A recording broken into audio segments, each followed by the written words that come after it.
So I have noticed that all of you seem to love my potato puff pastry recipe, or potato patties, the way that I call it.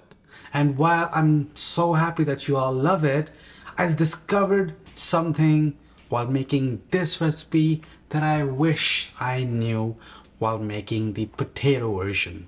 So check this one out, and then at the end, let me know if I should do a redo, a 2.0 for the potato patties. If you say yes, I'll be so happy to make it because it's one of my favorites.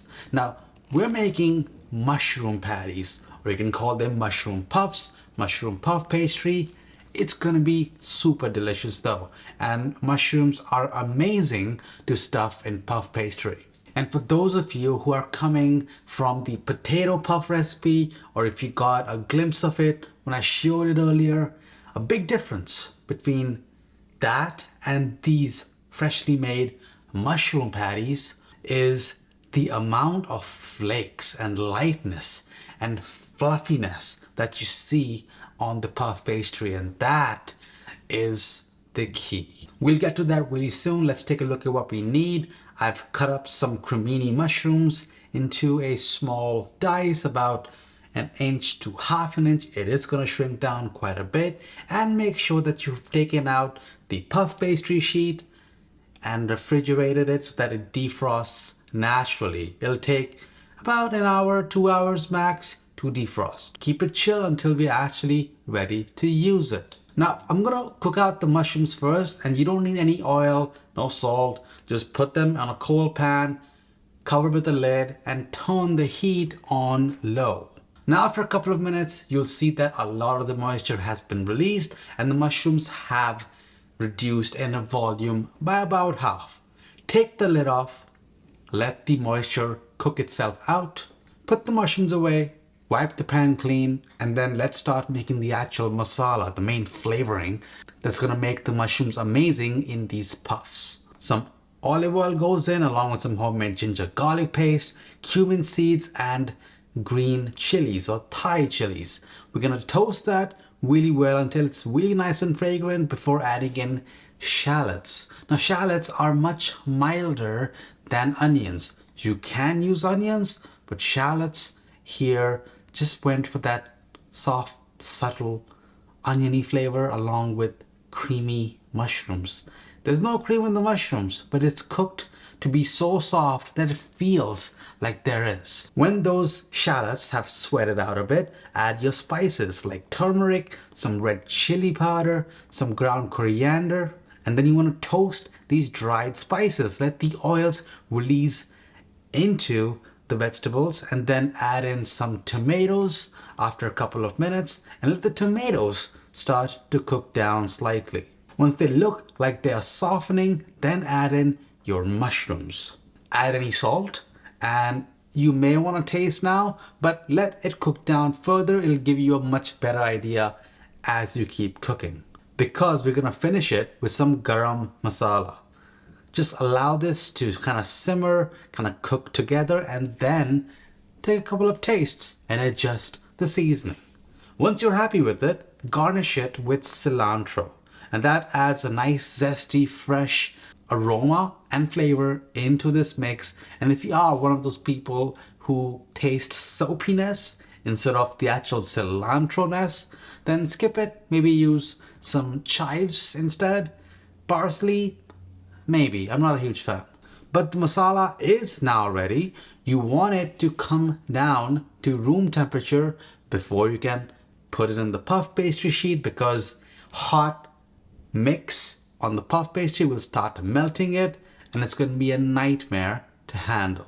Then roll out the puff pastry, and this square piece of puff pastry sheet will give you 4 puffs or 4 patties. First thing I'm going to do is cut that with the pizza wheel into 4 equal squares, and then put a generous 1, 2, 3 tablespoons, depending on how ambitious you are with stuffing it, around one of the corners of the puff pastry. Imagine a triangle as you fold it, so you want to keep the seams dry. If you're curious, nothing really is too much different than how we made the potato puffs. We're getting to why the mushroom ones were just so much better in terms of the pastry itself. A clue here, the oven is heating at 400 degrees Fahrenheit in convection mode. Okay, start folding them in the triangles and then very lightly press on the seams to seal them shut. You don't really have to press them too hard. A very light seal is all you need. I'm gonna cut the parchment into their own individual squares, which will help sliding them onto my prepared baking sheet much easier. Now, you don't have to do this egg step. If you don't do it, this recipe is vegan. If you do it, it's vegetarian. But an egg along with a teaspoon of water is all you need to make a quick egg wash. You can sub the water with milk if you want. Whisk it well, grab a pastry brush and just very lightly brush over the tops of each of these puff pastries. Now, you wanna work fast. You want the pastry to be as chilled as it can before you put it in the oven. That actually helps with how well it flakes at the end. And this brings us to the next step, which is putting the baking sheet in the oven. And here's the key thing now. See, I put it in the oven. Oven was initially at 375 Fahrenheit, and within 30 seconds, I thought that I did the same thing for the potato ones, but it never puffed the way I wanted it to, the way that I remember from my high school, from my middle school days, when I used to have it at the school cafeteria. Why? And then I thought to increase the temperature to 400. But when I did that, I realized in the time that I had opened the oven, put the baking sheet in, and done all the video shots of me showing, putting the tray in, some B-roll, that when it started reheating to 400, the oven was at 325. It had dropped down. And I'm sure if you were making this at home and not recording, not like keeping the oven door open for too long, then you might have gotten a better puff. But when I caught myself, I put the baking sheet in the fridge, let it chill for a bit while the oven went to 400, quickly put it in, closed the door, and then just roamed around, waited, looked for about 22 minutes. And this is what you got, baking it uninterrupted, not opening the oven door, and just letting it cook. And these look absolutely immaculate. You want to let these cool down slightly, because the cooler they get, the fluffy and lighter the pastry becomes. So don't rush into it. You have to let it cool down a little bit before you get that first bite. But these just look incredible, especially the one in the back there, which is almost looking like it's kind of split open with like little delicate layers of puff pastry. That's the one that I'm gonna try on camera. And you can have this with ketchup. Like, that's what I always did. Puff pastry with some savory filling with ketchup. Perfect every time.